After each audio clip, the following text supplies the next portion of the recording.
নমস্কার, ব্রেকিং বাংলায় আপনাদের স্বাগত। আমি জয়ন্ত মজুমদার।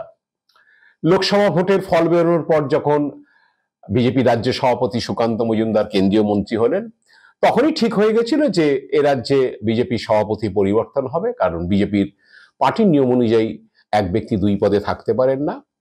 তো যাই হোক, বিজেপির কেন্দ্রীয় নেতৃত্ব সে সময় কিছুটা সময় নিয়েছিলেন এবং সেখানে তাদের সর্বভারতীয় সভাপতি জেপি নাড্ডা তিনিও কেন্দ্রীয় মন্ত্রী হয়েছেন। তো সর্বভারতীয় সভাপতি যেহেতু পরিবর্তন হবে, সেই কারণে রাজ্য সভাপতিদের পরিবর্তনের বিষয়টা স্থগিত রাখা হয়েছিল। কেউ কেউ ভেবেছিলেন যে সেপ্টেম্বরের শেষে সুকান্ত মজুমদারের টার্ম শেষ হচ্ছে 3 বছরের, এবং সেক্ষেত্রে তো তিনি তখন হতে পারেন, নতুন কেউ হতে পারে। আবার যেহেতু সর্বভারতীয় সভাপতি পরিবর্তন আগে হবে এবং সেটা কারণে কেন্দ্রীয় নেতৃত্ব সেটাকেও স্থগিত করেছিলেন, কারণ মহারাষ্ট্র, হরিয়ানা এবং ঝাড়খণ্ডের নির্বাচন ছিল। বিজেপির সূত্রে খবর যে কেন্দ্রীয় নেতৃত্ব এই 3টি রাজ্যের নির্বাচন না মেটা পর্যন্ত সভাপতি পদ পরিবর্তন করছে না। তো যাই হোক, এখন মহারাষ্ট্র, ঝাড়খণ্ড বা হরিয়ানার নির্বাচন হয়ে গিয়েছে। মহারাষ্ট্রে সরকার গঠন বাকি, তাই বিজেপির অন্দরে খবর যে মহারাষ্ট্রে সরকার গঠন হয়ে গেলেই হয়তো কেন্দ্রীয় নেতৃত্ব প্রথমে কেন্দ্রীয় সভাপতি, সর্বভারতীয় সভাপতি পরিবর্তন করবে, জেপি নাড্ডার জায়গায় অন্য কাউকে আনা হবে, এবং তারপরে হয়তো অন্য যে রাজ্যগুলোতে সভাপতি পরিবর্তন হবে সেই প্রক্রিয়াটা শুরু হবে। তো অনেকে মনে করছেন যে এই প্রক্রিয়াটা 1-2 সপ্তাহের মধ্যেই হয়তো হয়ে যাবে, ডিসেম্বরের মাঝামাঝির মধ্যে হয়ে যাবে। তো আমাদের যে রাজ্যে কে সভাপতি হবে সেই নিয়ে যে ইঁদুর দৌড় চলছে অনেক দিন ধরেই। নানান মোহরে নানান নাম জল্পনায় উঠে এসেছে। তো এখন যেটা হয়েছে, কীর্তনের দল একটি, তারা শুভেন্দু অধিকারীর হয়ে আসরে নেমে পড়েছেন। মোটামুটি গত কয়েকদিনে তথাগত রায়, যে আমাদের অর্জুন সিং, জিতেন্দ্র তিওয়ারি, এরা সবাই শুভেন্দুকে এই রাজ্যে সভাপতি করা উচিত, এখানে দলের দায়িত্ব দেওয়া উচিত, কেন তার হাতে দলকে দিলে দল শক্তিশালী হবে, এই ধরনের নানা কথাবার্তা, যুক্তির জাল তারা বুনছেন। তো এইটা বেশ কিছুদিন আগে প্রাক্তন সাংসদ যে স্বপন দাশগুপ্ত, তিনিও সওয়াল করেছিলেন। তো এখন এরা আসরে নেমে পড়াতে অনেকেই বলছেন যে আসলে এরা শুভেন্দু অধিকারীর হয়ে বাজার গরম করতে নেমেছেন এবং তারা চাইছেন যে শুভেন্দুর মতো কাউকে করা হোক। তো এদের মধ্যে দুজন তৃণমূল থেকে আসা, যারা শুভেন্দু ঘনিষ্ঠ, অর্জুন সিং এবং জিতেন্দ্র তিওয়ারি। বাকি দুজন বোনাফাইড বিজেপি, তারা তথাগত রায় বা স্বপন দাশগুপ্ত। তো অনেকে বলছেন যে এরা এই কীর্তনের দল আসরে নেমে এইরকম বাজার গরম করছে। তো আসলে ঘটনাটা কি, ব্যাপারটা হচ্ছে যে এরা চাইছে যে এই ধরনের হলে একটা যে চাপ তৈরি করা যাবে হয়তো কেন্দ্রীয় নেতৃত্বের উপর, যাতে শুভেন্দুকে দলীয় নেতৃত্বে আনা যায়, এবং দলীয় নেতৃত্বে শুভেন্দুর মতো লোকের হাতে থাকলে দল ঠিকমতো চলবে এবং তাতে নির্বাচনী ফল ভালো হবে। এরকম একটা ভরসা থেকেই হয়তো তারা এইসব যুক্তির জাল বুনছেন বা বাজারে নেমে আসর গরম করছেন। তো মিডিয়াতে তার খবর টবর হচ্ছে। তো কেউ কেউ বলছেন যে বিজেপির কেন্দ্রীয় নেতৃত্ব বা বিজেপি সম্পর্কে যারা খবরাখবর রাখেন, তাদের যে কতগুলো কার্যধারা আছে, তাতে অন্য দল থেকে কেউ বিজেপিতে এলে স্বভাবত তাকে সংগঠনের মাথায় বসানো হয় না, মানে রাজ্য সভাপতি বা এই ধরনের কেন্দ্রীয় স্তরের সভাপতি। তো এই ক্ষেত্রে দাঁড়িয়ে শুভেন্দুর এটা একটা বড় অবস্ট্রাকশন, কারণ আরএসএস সেটা অনুমোদন করে না। আরএসএস চাই যে বিজেপির লোকই হচ্ছে, যারা আদি বিজেপি বা বিজেপি করা লোক, তারাই হচ্ছে বিজেপির সংগঠনের শীর্ষে বসুক, এবং সেখানে অন্য দল থেকে আসা লোককে তারা হয়তো এমপি করে, মন্ত্রী করে, কেন্দ্রীয় মন্ত্রী হয়েছেন অনেকে যারা বিজেপিতে যোগ দিয়েছেন, যারা রাজনীতি করতেন না বা অন্য দল থেকে এসছেন, কিন্তু সংগঠনের মাথায় তাদের বসানো হয় না। এটা একটা শুভেন্দুর বড় অবস্ট্রাকশন। এবং সেকেন্ড হচ্ছে অবস্ট্রাকশন, শুভেন্দুর নামে এফআইআর রয়েছে নারদ মামলাতে, এবং সারদা মামলাতেও শুভেন্দুকে কয়েকবার ডাকা হয়েছিল।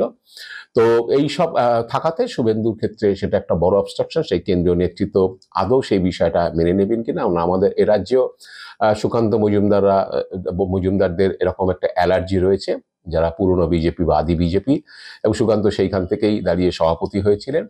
তাদের একটা অ্যালার্জি রয়েছে যে শুভেন্দুর নামে যেহেতু কেস রয়েছে, সেক্ষেত্রে তাকে যে তিনি ক্লিনচিট না নিয়ে তাকে সংগঠনে দায়িত্ব দেওয়া বা কিছু করা, এটা ঠিক নয়। তিনি নাম না করে অনেক সময় বিভিন্ন অনুষ্ঠানে তার কিছু বক্তব্য রেখেছেন। যেমন তিনি উদাহরণ দিয়েছিলেন আদবানির কথা। আদবানিজির নামে যখন অভিযোগ উঠেছিল।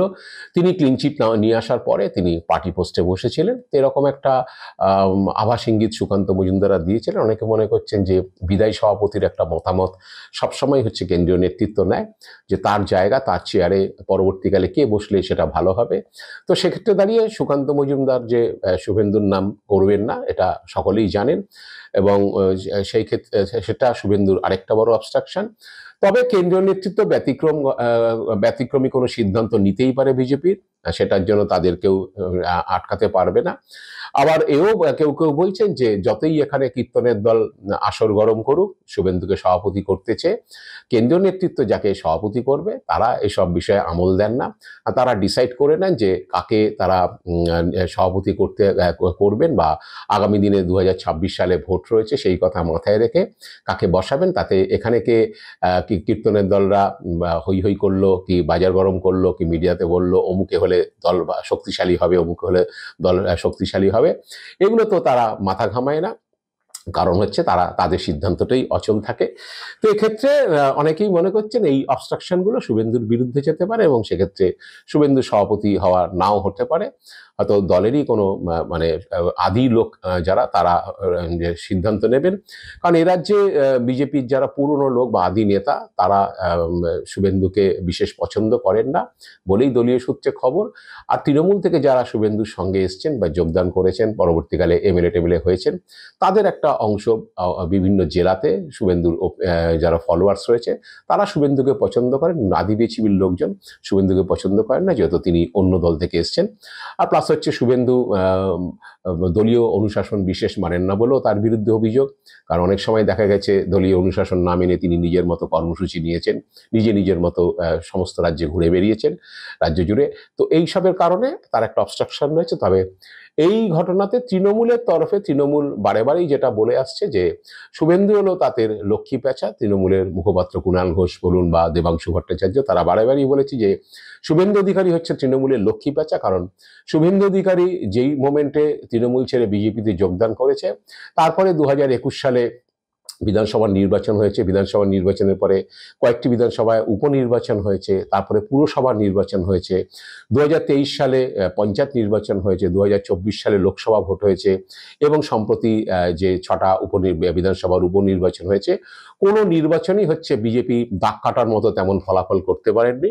এবং তারা মনে করেন যে শুভেন্দু যতদিন বিজেপিতে থাকবেন, শুভেন্দু যতদিন মমতা ব্যানার্জি বিরোধিতা করবেন, অভিষেক বন্দ্যোপাধ্যায় বিরোধিতা করবেন, ততদিন হচ্ছে মানুষ বিজেপিকে অ্যাকসেপ্ট করবে না, এবং বিজেপির অবস্থা খারাপই হবে, ফলাফল খারাপই হবে। এবং তারা অনেকে এই প্রেডিকশনও করছে যে শুভেন্দু অধিকারীর হাতে যদি নেতৃত্ব যায়, বা শুভেন্দুর যদি যেরকম অবস্থা আছে বিরোধী দলনেতা হিসাবে লাগাতার তৃণমূল বিরোধী কথাবার্তা বলে যায়, সেক্ষেত্রে 2026 সালে বিজেপি তৃণমূল এখানে 230+ সিট নিয়ে আসবে, বিজেপির আসন সংখ্যা আরও কমে যাবে। কারণ শুভেন্দু তাদের লক্ষ্মী পেঁচা। শুভেন্দু যত বিজেপি তাকে প্রায়োরিটি দেবে, তাকে তুলে ধরবে, তত হচ্ছে তৃণমূলের ভোট বাড়বে। এরকমই মত তৃণমূলের মুখপাত্রদের বা তৃণমূলের নেতাদের একাংশের। তো এখন দেখা যাক শেষ পর্যন্ত বিজেপির কেন্দ্রীয় নেতৃত্ব কোন পথে হাঁটে। তারা শুভেন্দুকে সভাপতি করে একটা বাজি খেলে কিনা দেখার, নাকি বিজেপির যারা আদি নেতা রয়েছে তাদের মধ্যে থেকেই কাউকে তারা সভাপতি করে আগামী 26-এর ভোটে লড়াইয়ে নামে, সেটার জন্য আমাদের হয়তো আরও সপ্তাহ দুয়েক অপেক্ষা করতে হবে।